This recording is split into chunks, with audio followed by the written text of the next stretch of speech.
Hey everyone, and welcome to the third season of Unpacked, a podcast by Afar. I'm Aislinn, and as you can probably tell by this giant microphone in front of my face, I host the show. Every week on the podcast, we unpack a different tricky topic in travel, and this week is no exception. This is Unpacked.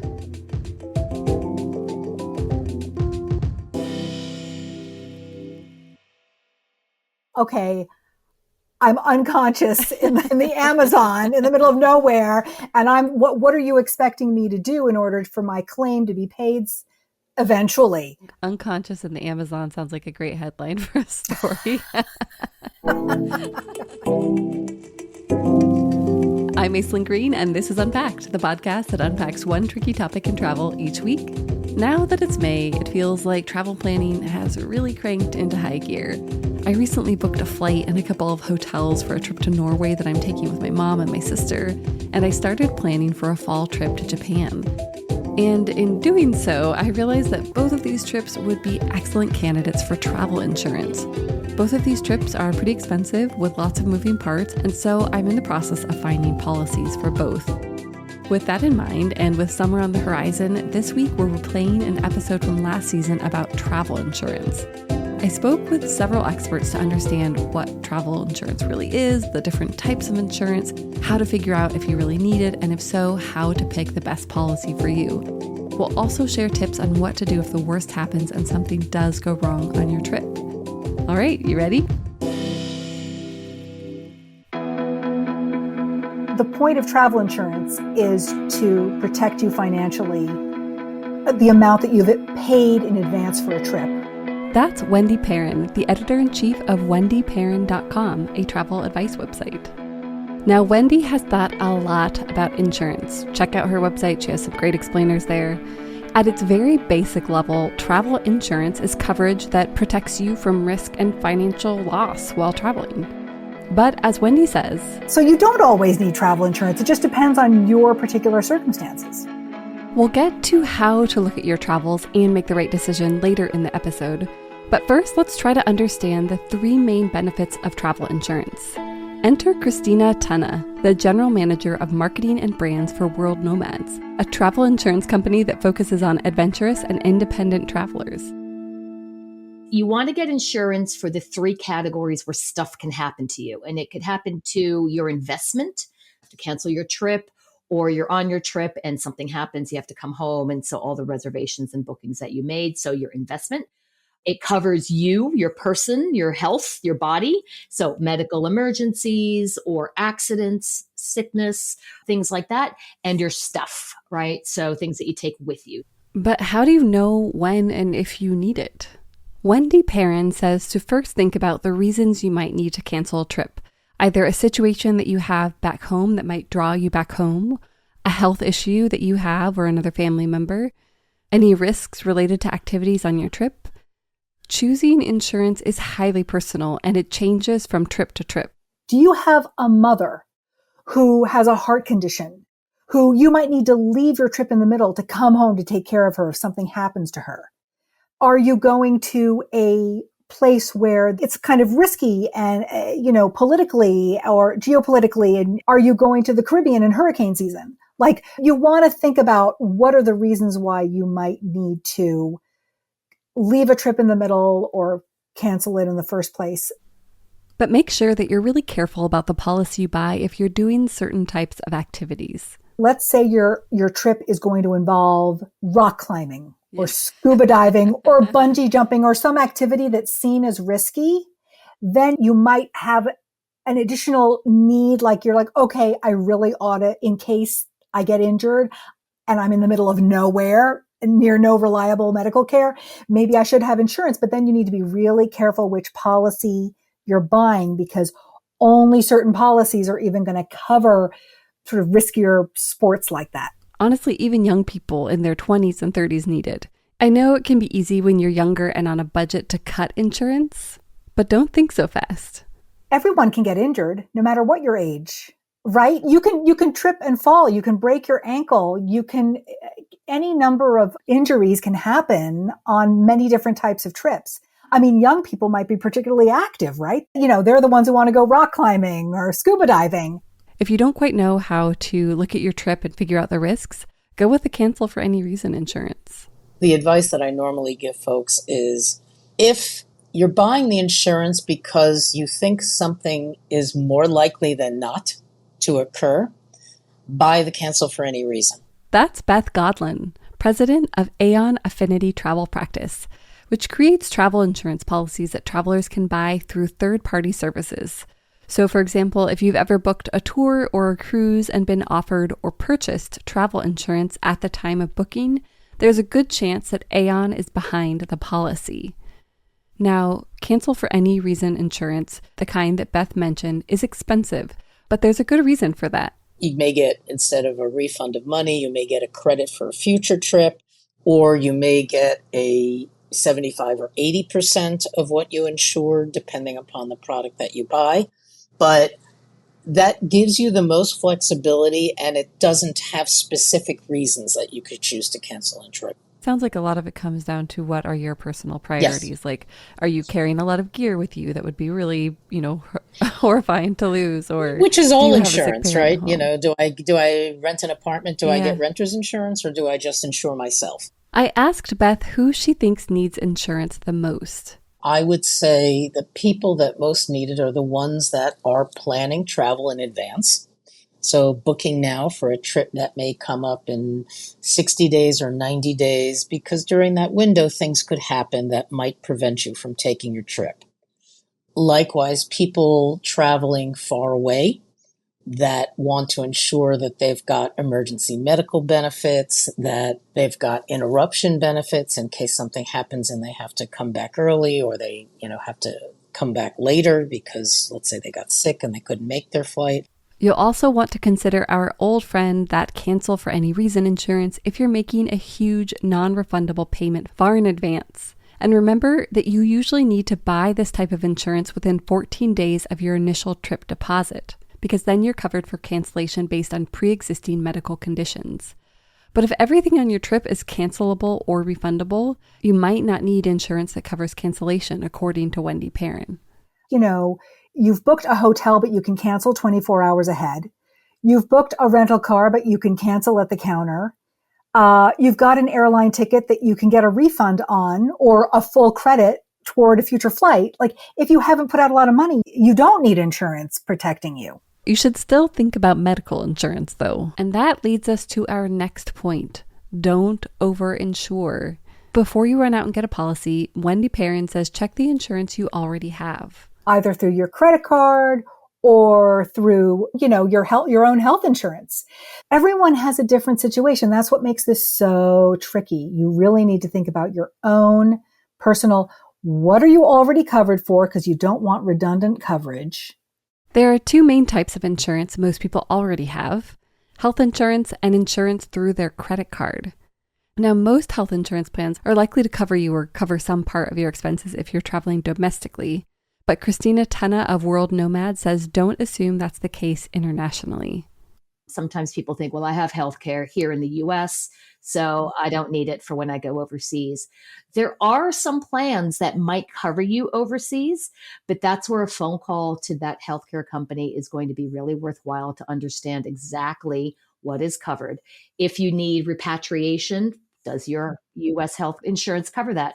What are the assistance services? Will they bring back your stuff? If you're repatriated home, what about all the stuff in your hotel room? Will the healthcare company repatriate your belongings or your family members?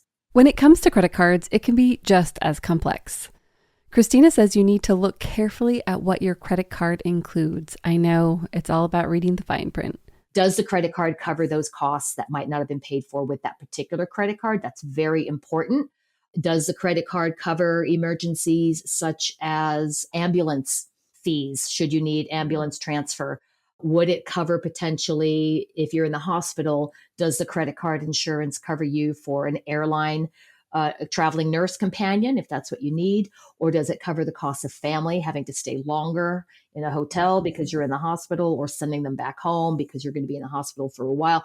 All those different scenarios, credit card companies may or may not cover. Christina says that credit cards could also have limited coverage or they could cap payouts. So again, look at your card provider. And if you are participating in adventure activities, make sure the credit card company covers those too. So now you know what kind of insurance you already have. How do you go about finding the right policy for you? Everybody can benefit, but not everybody can benefit from the same plan. I really have to emphasize that it's not a one size fits all. For example, since World Nomads is geared toward independent, adventurous travelers, they offer a unique service. Because our travelers are pretty intrepid and sometimes extend their trips because they love traveling so much, or they have a reason to maybe claim while they're online. Our products and our website enables travelers to also lodge a claim or to buy online, buy when they're already overseas, and to do all of those things, even if they're already on the road. Depending on your country of residence, you can still purchase a plan with World Nomads after you've left home. There may be a short waiting period, of course, and you can't apply for coverage after something has happened, like you get sick or you get in an accident. Going beyond a company like World Nomads, Wendy Perrin recommends using websites like travelinsurance.com or insuremytrip.com, which allow you to compare and contrast different companies and prices. And she reminded me that it starts with asking what you're doing on this trip and where your life is at. My biggest piece of advice is to think about what is most likely to happen to you on this particular trip. What are the reasons for which you would need to cancel this particular trip or leave in the middle or injure yourself or get sick and need to come home? Because each time it's going to be different. And remember that timing really matters. A lot of people don't realize, like they'll put down a deposit on a trip and then they'll realize like 6 months later, oh, maybe I need travel insurance. Well, they might have missed out on coverage they really need. So just at the time when you're first putting down money for a trip, that's the moment where you need to be thinking about, do I want travel insurance or not? Then she says, call the insurance company that you're thinking of buying a policy from and ask them, what happens to me? Go through the scenarios. Okay, what happens if A happens, or if B happens, or if C happens to me? Is it going to be covered or not? How much is it going to be covered for? If there's a claim, what are you going to need me to do? Like, okay, I'm unconscious in the Amazon in the middle of nowhere. And what are you expecting me to do in order for my claim to be paid eventually? So like there are a lot of questions to ask. And I think that's one of the most important things to do before you buy a policy. There are also supplemental policies and companies that offer unique coverage that's often left out of major policies. One great example is medical evacuation. Not exactly the first thing that comes to mind, right? But as I was reporting this story, I learned about what a heinously expensive process that can be. We're talking like more than $100,000. Unless, that is, you're covered by a company like MedJet. Basically, in its first form, is a travel protection product for individuals. It's a membership program for travelers and those individuals that find themselves traveling more than 150 miles away from home. And if they find themselves ill or injured and hospitalized, MedJet is a service that they would have that would provide them that medical transport back to their home hospital. That is John Goebbels, Vice President and COO of MedJet. Now, MedJet primarily uses air ambulances to transport patients. In case you're wondering, an air ambulance is a fixed-wing aircraft. Think of like a Learjet. And it has a full critical care team on board. Or if someone doesn't require that full critical care team, MedJet can send a critical care nurse to retrieve you. You and the nurse would essentially fly back commercially in business class, and that nurse would take you to your hospital back at home. John says that people usually buy the membership for a big international trip, but he finds that people often use it closer to home. So let's say, you're going to Africa or you're going on a cruise somewhere, you're going over to Asia. And we really find that about 90% of the people actually purchase it for that big trip, but find themselves using it domestically. They go to the beach, they go away for holiday somewhere, and they may be a state away or across the country, and they realize like, oh my gosh, I've got MedJet we bought for our cruise back in January. We still have it. And they call up and we take care of everything. And, even domestic transports could be well over $30,000. MedJet offers several different kinds of memberships, including an 8-day membership, a month-long one, all the way up to annual and multi-year memberships. Memberships start at $99 and vary pretty widely depending on, how long you'll be away. But as John shared, that small fee can wind up saving you a ton of money. In late May, we had a couple that was traveling actually in Ghana and came down with kind of a weird neurological disorder that, no one would have seen coming. Like, they didn't have any past medical history of this. They had the MedJet membership, and I think this is one of the last things they thought that they would be dealing with. And they were hospitalized. They were receiving really good care where they were at, but they want to come back. And really, it was a condition that is such that there really is not a lot of treatments. It can be irreversible. So I think it was super important to get them back here to the United States. And really, the cost of that was right around $130,000. I'm not aware of a lot of people that can just write a check for something like that. So really, for a membership for just an annual, individual, that would be like $315 to be a member of MedJet. That saved them $130,000 to do that, and really had a positive outcome on their recovery. We'll come back to another company doing interesting things in this space. But first, we have that travel trivia I promised you at the top of the episode. All right, here's the question. Solo leisure travelers may experience sturmfrei. What does this German word mean? A feeling of being able to do whatever you want. B, fear of isolation due to bad weather. C, a panic attack. And D, freedom to confide in strangers. I'll reveal the answer after the break.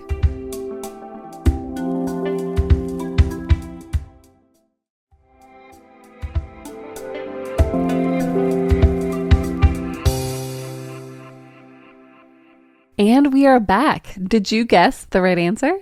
If you guessed A, a feeling of being able to do whatever you want, you are correct.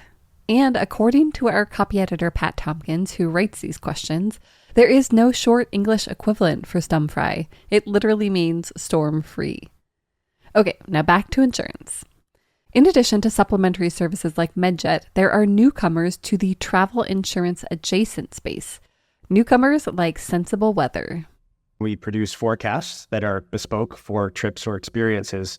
And at the end of the day, we guarantee what we forecast. So the idea is you can use our tools to plan your trip, or if you're going to an outdoor music festival or whatever, to really understand what you might expect and ultimately lock in that outcome with a product that we call a weather guarantee. That's Nick Kavanagh, the founder and CEO of Sensible Weather. Now, Nick started his career as a climate scientist, and he's also a huge data nerd and an avid traveler, his words.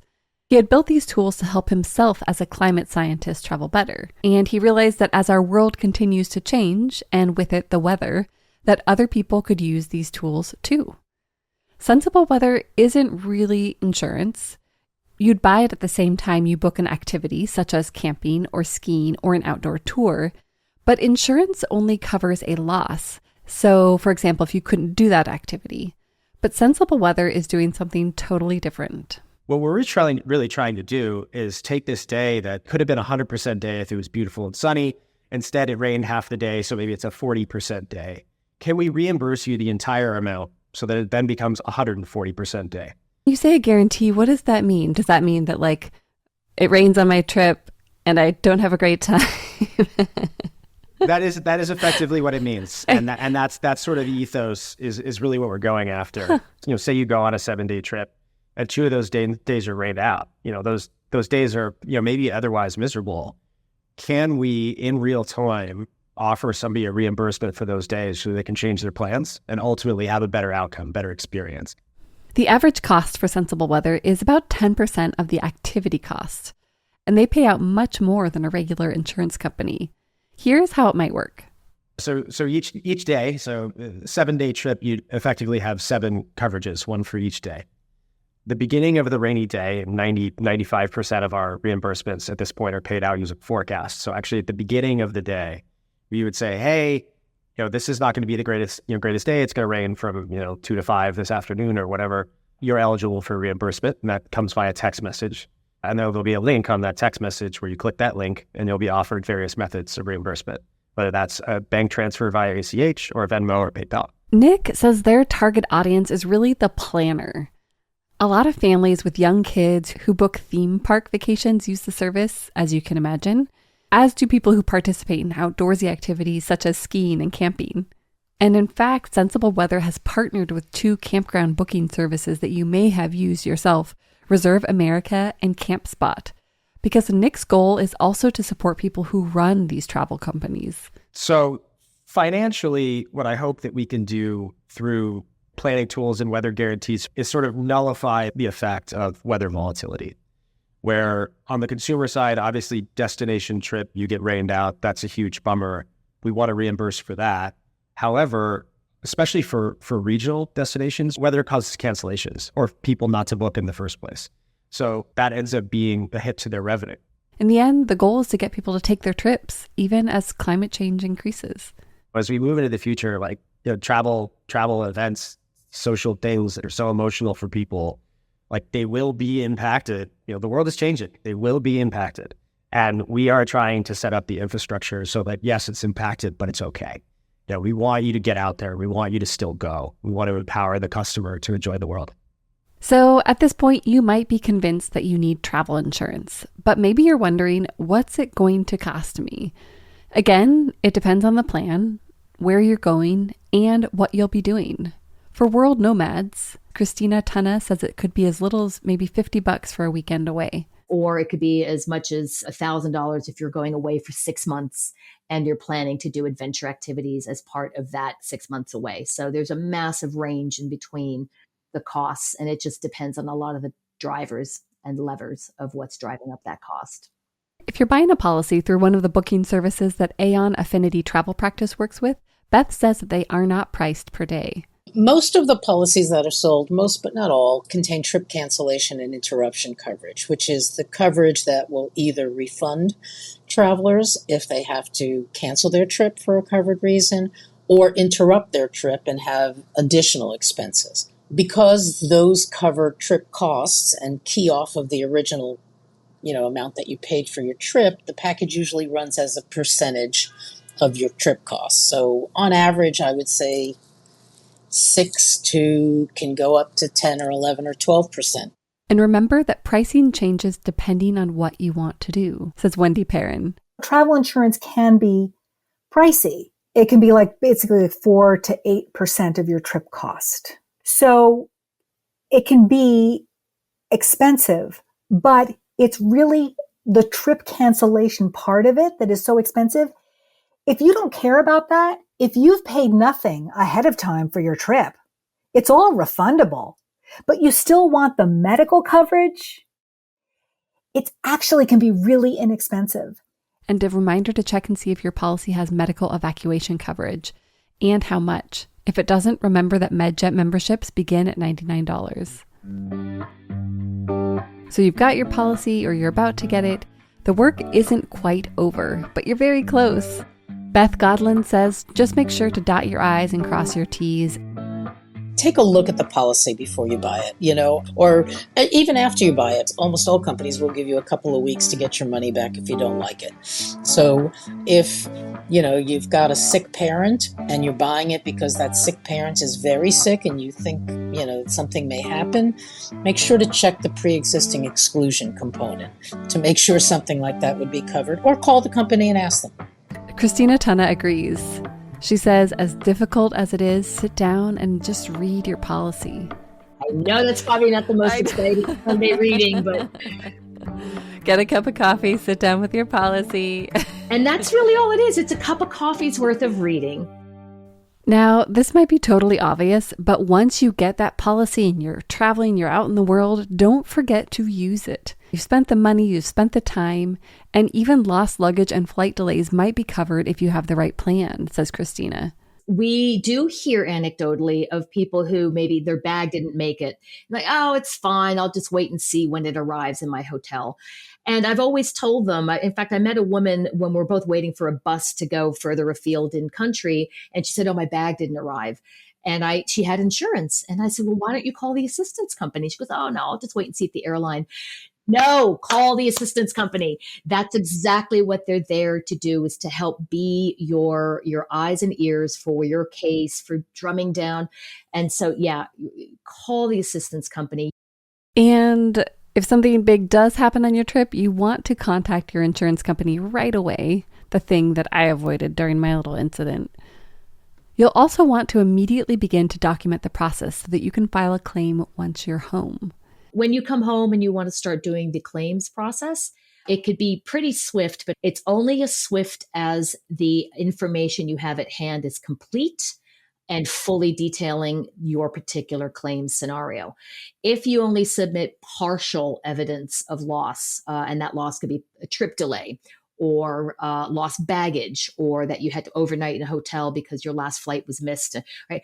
All of those types of scenarios, if you don't have full proof of backing your story with the needed receipts and documents, then it becomes a back and forth, right? Okay, so keep notes, take screenshots, keep the receipts, all that. Keep notes. And also, particularly in medical situations, if you're going into a walk-in clinic, you might think, oh, it's $50 to get my hand bandaged. The receipts, everything is great. But again, call the assistants, because then you already have established your case and you're able to ask the attendant, what do I need to make sure I do not leave the clinic without? And they will help you so that you are not after the fact thinking about, oh, I don't have documentation for that. Christina says that proof of ownership is particularly important for lost gear and tech. So you have to be able to prove that you own that piece of equipment before there will be a payout of it. So you really want to have evidence of ownership as part of your documentation process. We always recommend travelers take photos of your receipts if you still have them, take photos of your item, any kind of serial numbers of that item, credit card receipt that shows, yes, I bought this at Best Buy July 3rd, 2020, anything that really helps back you up, and just put it in the cloud and save it so that should you ever have to claim for it, you've got that stuff ready versus doing it after the fact. I promise we are almost at the end. One of the cool things I learned in this process is that insurance can even benefit the greater good. Here's Christina again. We also view insurance as the responsible thing for travelers to take with them, because you don't want to be a burden to the host community's hospital systems. And you want to make sure that you're not taking a bed from somebody else or just being a burden to that medical attention because you don't have it. World Nomads also has a program called Footprints, which allows travelers purchasing a policy to make a micro donation to a specific project. We work with NGOs all over the world that are vetted, and we select projects where they need very specific funding. So it's not an ongoing fundraising mechanism. It could be, we need $20,000 to buy 2 boats and petrol and gear for rangers who are going to help prevent turtle poaching in Nicaragua. Or we need $50,000 to build programs for water sanitation in the Torres Straits. This whole thing can seem very overwhelming and a little dry, but a reminder that this goes back to one simple concept. Travel insurance is there to protect you financially. Here's Wendy again. I think the main reason why it's valuable is when it can save you tens of thousands of dollars, if not hundreds of thousands of dollars, right? I think people really need to think about, like, where am I spending the most money where I need to protect myself, or potentially during the trip? Because that's really what it is financial protection. Christina agrees, and she says a little planning can go a long ways. The vacation starts when you actually start planning it and getting inspired for where you want to go. And I get it. People don't want to start thinking about what could go wrong on vacation. But if you make it part of your planning process and you're really across what it can and can do for you, and each traveler's different, right? And then you can carry on with all the fun parts of your holiday, right? So get it over with, bed it down, and carry on. Let's recap what we learned today. Takeaway number 1, not everyone needs travel insurance, but the best way to find out if you do is to assess your life and your travels each time you plan a trip. Takeaway number 2, there are 3 core things that you might want to protect with travel insurance: the money you have or will spend, your health, and your stuff. Decide which ones are most important to you and go from there. Takeaway number 3, cancel for any reason insurance can be the most helpful in terms of getting money back, but it's also the most expensive. So consider carefully. People who are putting down large non-refundable deposits are good candidates for it. But remember, you usually have to sign up for it within 14 days of that first deposit. Takeaway number 4, if you're not worried about cancellations, medical insurance on its own can be relatively inexpensive. Takeaway number 5. Before you get a policy, check to see what coverage you already have under your health insurance or credit cards. Don't overinsure. Takeaway number 6. Don't forget about supplementary plans like medical evacuation and weather guarantees. Medical evacuation can be quite expensive and isn't always covered under travel policies. Takeaway number 7. Call the insurance company before you buy a policy and run through the most likely scenarios.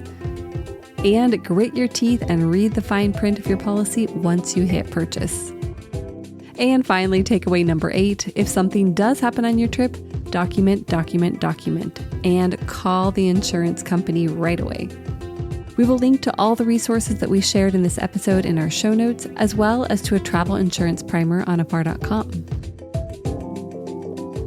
Ready for more unpacking? Visit afar.com and be sure to follow us on Instagram and Twitter. We're at Afar Media. If you enjoyed today's exploration, I hope you'll come back for more great stories. Subscribing makes this easy. You can find Unpacked on Apple Podcasts, Spotify, or your favorite podcast platform. And be sure to rate and review the show. It helps other travelers find it. This season, we also want to hear from you. Is there a travel dilemma, trend, or topic you'd like us to explore? Email us at unpacked@afar.com. This has been Unpacked, a production of Afar Media. The podcast is produced by Aislinn Green and Nikki Galteland. Music composition by Chris Collin. And remember, the world is complicated. We're here to help you unpack it. Okay, that was our show. Don't forget to hit like and subscribe on your way out, and I'll include a link to the podcast below.